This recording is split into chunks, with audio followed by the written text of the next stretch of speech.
Hi, I'm Jenny, and in today's video, I want to treat you and me to a very special video, a showdown between the two of the finest watchmakers in history. It's Patek versus Lange, Switzerland versus Germany, so let's get started.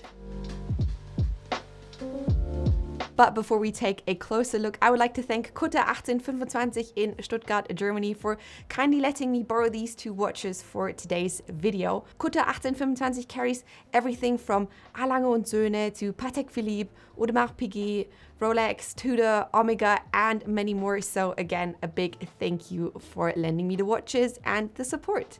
Founded in 1839, Patek Philippe can look back at over 182 years of uninterrupted watchmaking with its current headquarters in Geneva. Patek Philippe is considered to be part of the holy trinity of luxury watches that also include Audemars Piguet and Vacheron Constantin. So let's see how 1/3 of the holy trinity turned the concept of an annual calendar into a wristwatch. The one we have here is the 5205R Patek Philippe annual calendar in a rose gold case and an off-white, almost cream-like dial. It measures 40mm in diameter and 11.36mm in thickness, which makes this, although it's a rather thick, still a dress watch that looks better on a wrist that is slightly larger than, let's say, 170mm, given its lug-to-lug of 49mm. The case itself is beautifully shaped, super curvy, with basically no sharp edges. And when looking at it from the side, you can see a slightly convex crystal and those really cool hollowed out parts on the lugs, which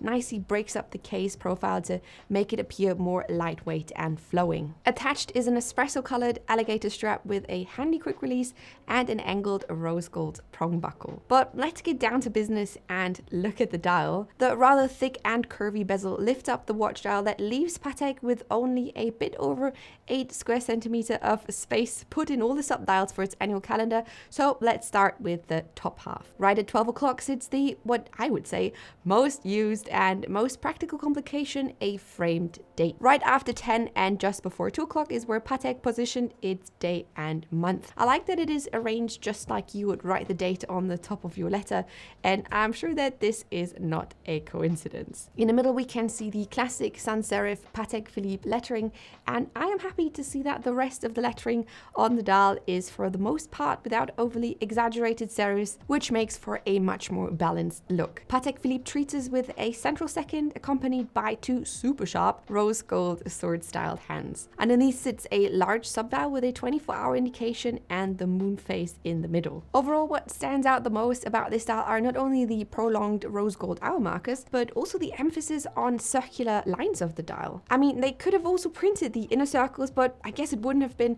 Patek Philippe if they just did that. So instead we get treated with rose gold filled circles. I have to say that to me it gives off a very sun-like vibe with these circles and the hour markers, which makes for a very warm and inviting watch that could have been a very distant and cool look if laid out otherwise. When we flip the watch around, we get to see what makes the magic on top work. Beating inside is Patek Philippe's caliber 324 SQA LU 24-hour 206 with a power reserve of about 45 hours. Swinging around is a 21 karat gold central rotor that carries the Calatrava cross, and every part of the movement is beautifully finished, and we can see Patek Philippe's love and attention to detail in every single piece of it. There's the perlage on the base, the beautiful Genevan stripes, and the soft beveling on all of the edges. Patek Philippe's version of an annual calendar really showcases Patek's dreamy side and their ability to make a very complicated concept look really coordinated. Given the elaborate embellishment on the dial and Patek Philippe's geographical and cultural closeness to France, I can't help but think of King Louis XIV, the Sun King, and all of the opulence associated with that. This annual calendar is definitely more for the romantic, the traditional watch lover that appreciates Patek Philippe's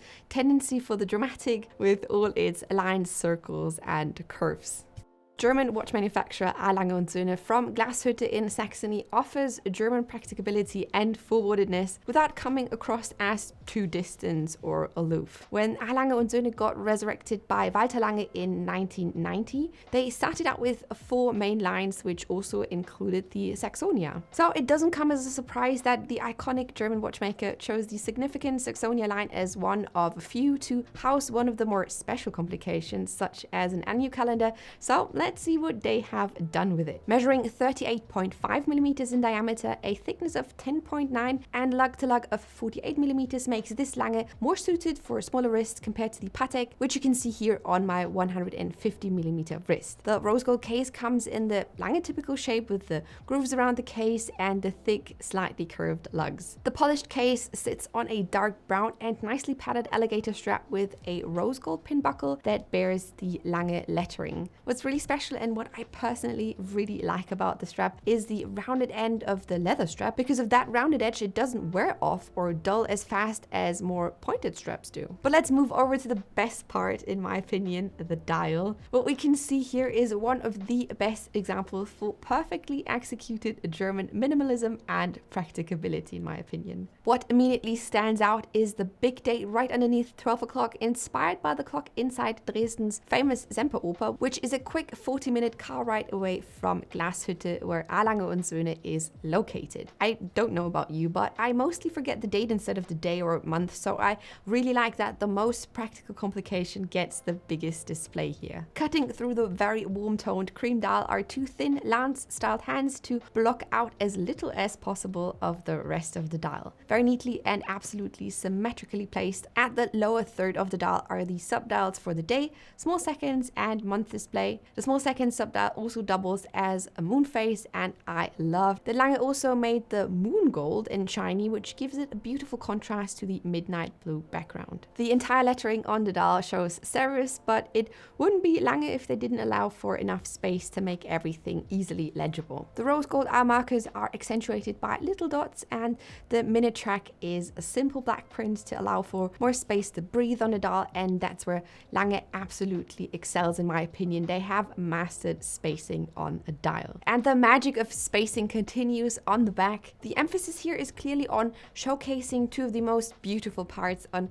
most Lange movements, the rotor and the hand-engraved balance cock with the swan neck regulation. And on a little side note, each engraver at Lange has their own personal style and motif they work into the pieces, which also makes it easy for them to identify which of the team members did the work on a specific watch. The plates showcase the famous Glashütte stripes, but we can also see the very fine perlage at the base of the 21 karat gold decentralized micro rotor and the additional platinum edge attached to give it a good swing and make up for the smaller size to quickly wind the watch when worn. The Lange caliber L085.1 provides a power reserve of about 46 hours with its patented zero reset mechanism, which simplifies setting the time by stopping the movement once the crown is pulled out, making the seconds hand jump to zero so you can set the time and precisely restart the watch again. All in all, the A.Lange&Söhne Saxonia annual calendar is a beautiful dress watch that stands out by being the most quiet one in the room.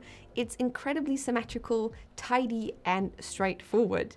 Rather than making every feature as loud as possible, Lange focuses on arranging each and every tiny detail to perfect the overall picture, a bit like a musical that works best when played together. Which is also why the Lange is not only for those who prefer it orderly, but also for those who love to daydream too. So here we have it, two absolutely fantastic annual calendar watches by two of the finest watchmakers in the industry. Though they house the same complication, they couldn't look and feel more different, but I guess that's the beauty of it all. Though it absolutely comes down to personal preference, I think it can be said that the Patek has a tendency to fall more towards the romantic and dreamy side, whereas Lange is more suited for those who prefer, I would say, a more neutral and contained layout approach. I mean, personally, I think with the Patek, the attention to detail is incredible. I mean, look at the angle to the pin, but I think it would have looked even nicer if the buckle itself was more rounded so that it would have continued the flow of the lines from the case. I'd also wish that the Lange would shrink down the overall length of their lugs on the Saxonia, or perhaps redesign them entirely to make the 38.5mm case fit smaller wrists better, as they do stick out quite a bit. As of right now, Patek definitely carries a bit more of the hype, and even outside the watch world, some people are well aware of the watchmaker, which affects their prices on the pre-owned market, whereas one can still sometimes get a good deal on a pre-owned Lange. So which one of these would be your first choice and why? Make sure to let me know in the comments down below. As always, thank you so much for watching, and I will see you in my next one. Bye!